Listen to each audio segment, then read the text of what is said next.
Hey Gearheads, and welcome to Garage Talk. I'm Corey. I'm Holly. Back there's Tucker. Yep, that's me. And we are in, well, a dinosaur, to say the least. We are in a vehicle that dates back to when I was in high school. A dinosaur. When we were back in high school, this vehicle was in its core designed, and it has been updated heavily since.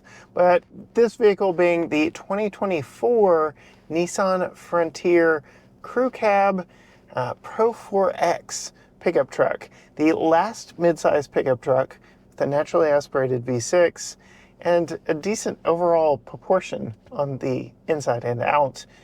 We'll get into that. In this video, we're going to tell you how this pickup truck fits our family of three. Stay tuned.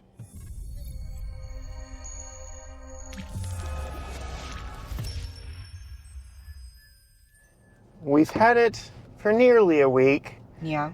Today is your first time really getting to experience it, both inside and out. Yeah. I've already alluded some of my thoughts. Hopefully I haven't swayed your opinions of it. Never does. Well, why don't we just start outside, work our way in, and then we'll get to your driving impressions at the end. What are your thoughts on the styling of this truck?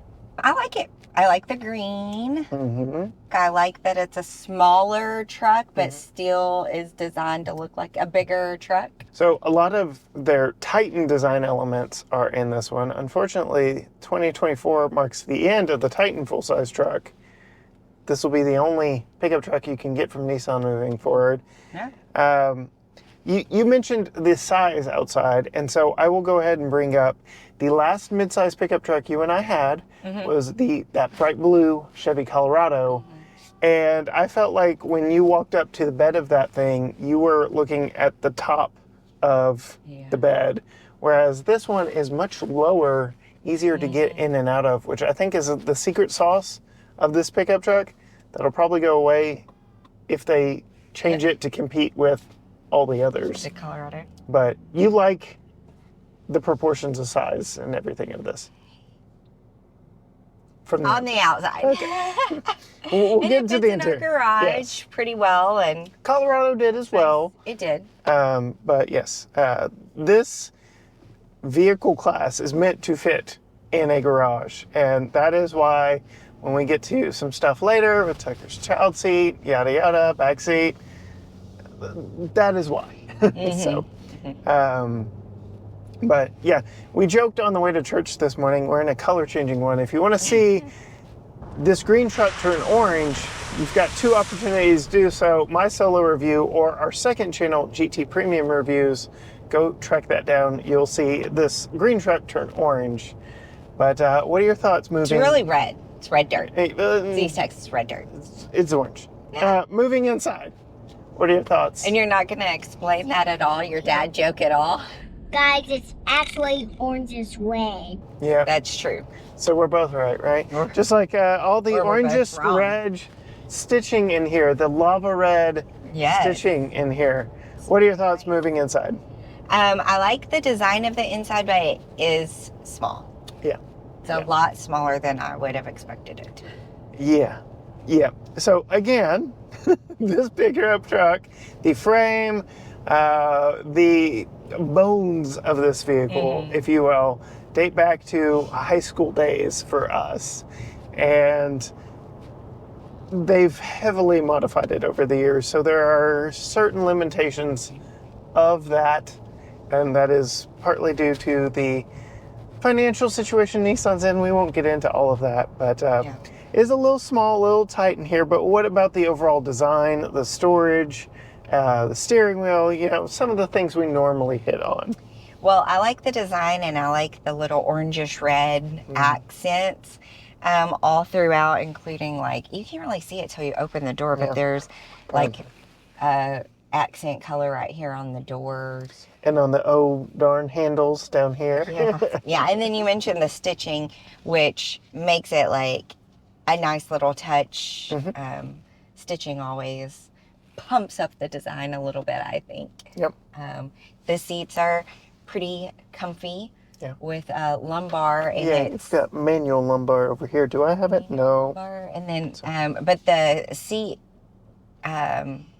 Adjustments? adjustments are powered on this side. I don't know about on that side. No, not over here. I didn't even try, but yeah. But they are heated, 2-stage heated, and as a rocker switch. So if you have it on and turn the vehicle off and come back, it's going to be right where you left it. So that's nice. But There's not two-person memory. No. Unfortunately. And a weird thing I noticed driving this around in the dark, lighting in here is like there's a little bitty light for the window switch here that is very hard to see at night.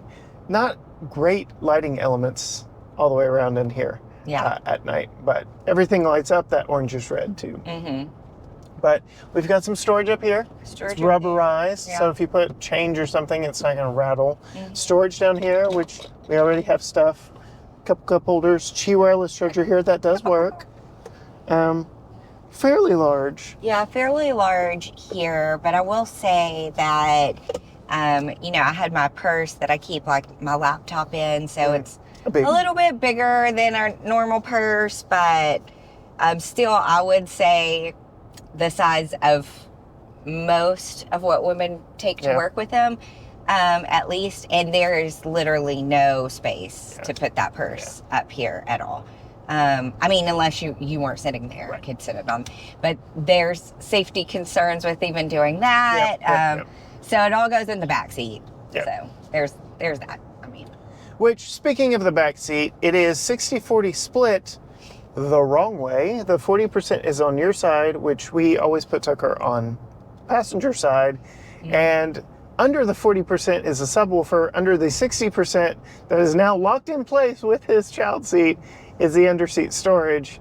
And now is as good a time as any to talk about just how difficult putting that seat is, spoiler alert, and what it does to front seat space right here when it's in rear facing format. So I've got a bone to pick with the back seat at the Frontier. Several, in fact, but let's just get into it. Putting Tucker's child safety seat in here is easy enough. We've got the lower tether points that are covered by a slit in the seat fabric. Down here, you have it on both outboard seats, nothing in the center. So if you do want a center child seat, you can use the seatbelt method. We do get some underseat storage only on this side. We have a 60-40 split bench rear seat, but only on this side do you get the underseat storage. You've got the subwoofer for the Fender sound system under the 40% over there. So if you, like we, put your child safety seat on the passenger side of the vehicle so you can see and tend to them from the driver's seat, you're completely blocking off all your under-seat storage, which is a problem and not my favorite. I will say though, even though you have to use latches to lift these seats up or lower them, Nissan makes it easy enough that you can do it all one-handed, as I show you right there. They do lock into place when they're up, but I do like that aspect of it. And then because this is a mid-size pickup truck, space back here is kind of tight. So I'm gonna go ahead and get Tucker's Extend-A-Fit Graco car seat, bringing it in, turning it around, and lowering it to its rear-facing position. You can see, tight fit. So coming around to the front seat, which is a manually sliding front seat, we have to scoot that forward to really get this in and get this in place. Now we can check out just how much room that leaves for the front seat passenger in this mid-size pickup truck with a rear-facing car seat. It's not looking great for front seat space in front of a rear-facing car seat. That seat is almost all the way up. I did recline or incline the backrest a little bit more from what you saw earlier. Let's climb in. Let's see here. I'm 5'10". Oh goodness, no. Nope. This is a hard pass for me. The fit in here is just too tight for a rear-facing car seat, and anyone of my height riding here in the passenger side. Luckily, rear-facing car seats typically are only used about 2 to 3 years before their legs get too long and they need to turn around. Rear-facing car seats are the safest. Follow all the suggested guidelines in your car seat and make sure your kids are safe. But let's go turn that seat around, give myself just a little bit more room up here. Okay, so yeah, not great at all. But turn this around, put it in its proper position, and then another bone to pick, top tether situation. It's an old school pickup truck. This is an old school way of doing it. Definitely not my favorite. You have to fold the seat back forward. I'm just gonna go ahead and remove that for right now and attach the top tether to the rear bulkhead of the truck, which is not so much a problem when installing the child seat, but it is a major problem when uninstalling the car seat, because as you lock this into place and, you know, scoot the car seat back, tighten it down, and do all the things you need to do to make sure this is in a secure location, getting that back out is kind of a problem and just not great. We've seen General Motors go to their full-size application of straps along the back of the headrest so that you don't need to remove the top tether. So that is definitely my preference for installing, my goodness, installing a child seat top tether in the back seat of a mid-size pickup truck from General Motors. Okay, even though those lower latches are slightly easy to get to because of the slit in the fabric, you saw just how difficult that was to put in. Then we can tighten this down from here. You can also see I have a lot of seat hanging off of the actual car seat. So very shallow seat bottoms here as well. Very interesting packaging all the way around. Again, this is a little bit of an old school pickup truck, but yeah, not the best. All around, sadly, I have to give this one a D. I don't fail them if I can actually get the car seat in. So no F here, but definitely a solid D, maybe even a D- with all this overhang and the top tether issue. Very cramped in here, but again, that is meant to be so this pickup truck can fit in a typical garage, which it does nicely. It is still a little snug fit, but our garage has some unique quirks to it as well. And then again, talking about how small the back seat is, the base of his child seat, I am touching it. It is hanging off of the seat bottom. The seat bottom is so shallow back there that, yeah, this has not been our family vehicle of choice. This would be a good vehicle for when the kids get older, when they're in booster seats, because that kind of pushes older, them, but not tall teenagers. Right. That car seat pushes him out from the seat back a little bit more, and kind of reduces his legroom, even sitting now at 40 plus inches tall. So, but now as we turn on the historic brick streets of downtown Tyler, Texas, we can talk about the ride and handling. Tucker, what do you think of the ride back there? How's your wobbly head? Not wobbly. Not wobbly? Not wobbly. How's yours? It's a little wobbly. Yes. So I have taken this pickup truck off-road. Again, going back to the color change of this, we took this to the red dirt of East Texas. I will say I do feel like they compromised a little the off-road ride for on-road performance in this. I think this is a better on-road truck than an off-road, which is saying something because it's the Pro-4x off-road trim, but it is not bad on-road, right? We've had worse. We've had better. It is a truck, so it feels like a truck going down the rocky brick streets, the bricky brick streets. Yeah. I say from my experience, the pickup trucks we've had, this one is comfortable. It's not like. Yeah, I guess there's not that, but it is a little shaky. A little bit shaky. Little shaky. which gets us into your impressions behind the wheel there. What are your thoughts? And I just felt the vehicle come to a stop. Yeah, I've felt it every single time because Yeah. of the automatic start-stop. Which we can defeat right there. It's very noticeable. Yeah. There are two ways to get it to, well, three ways to get the engine to come back on in that. You can push the button. You can lightly take your foot off the brake, and that'll happen. Or because of the way the power steering is on this, you can move the steering wheel as if you are wanting to turn, and the truck will be like, oh, I better turn the engine back on to help. Interesting. But very noticeable engine start stop.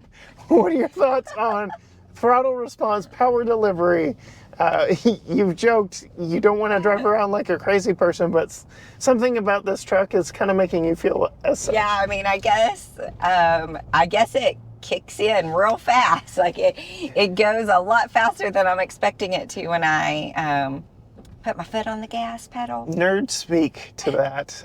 It's got a very low first gear, which makes up for its lack of power compared to some of the competition.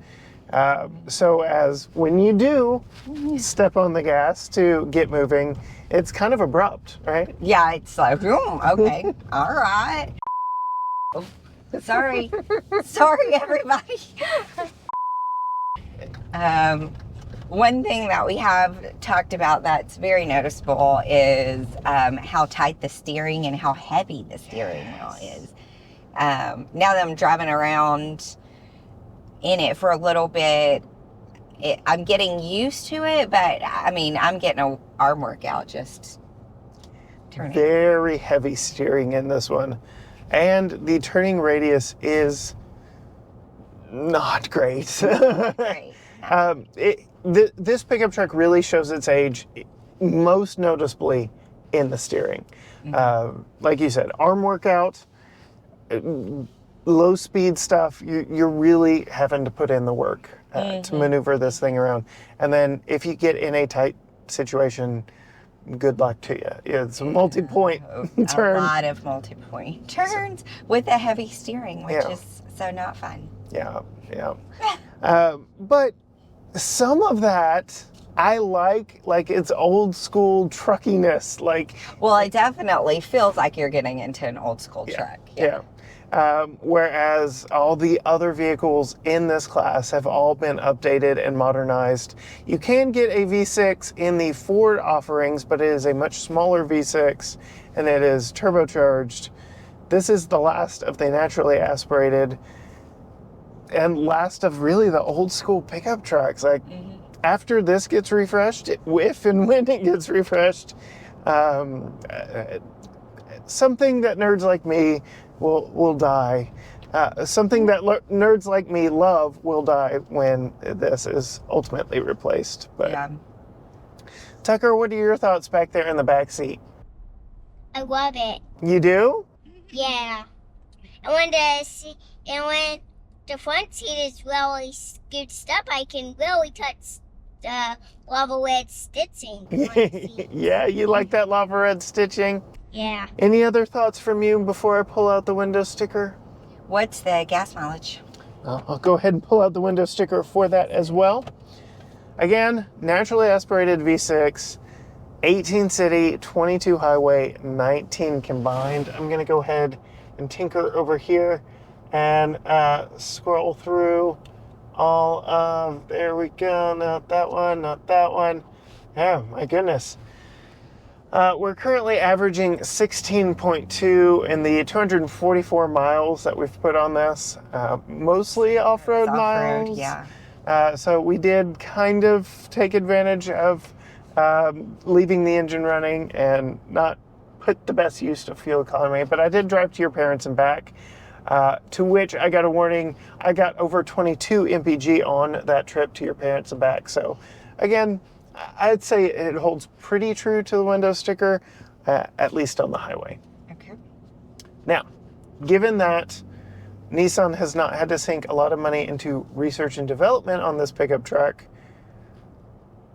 how much do you think the window sticker is on this one? 55. No. Too high? Yes. 45.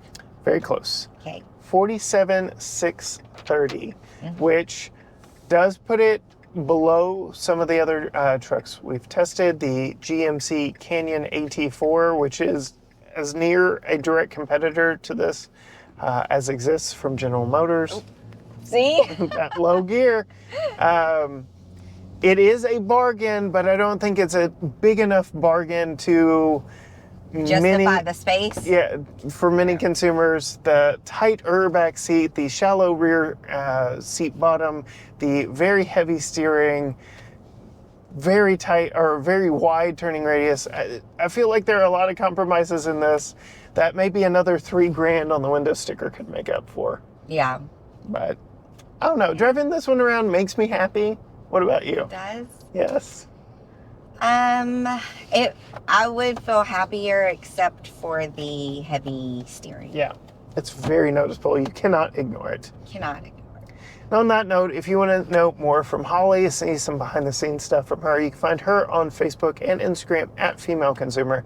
You can find all things GT Garage Talk at GT Garage Talk, Facebook, Instagram, X, TikTok, Threads, YouTube, everything at GT Garage Talk, or you can go to gtgaragetalk.com. But as for us, in the 2024 Nissan Frontier Pro-4x with a naturally aspirated V6 under the hood. Till next time, gearheads.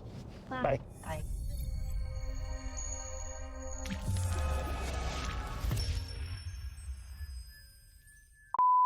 Is everybody ready?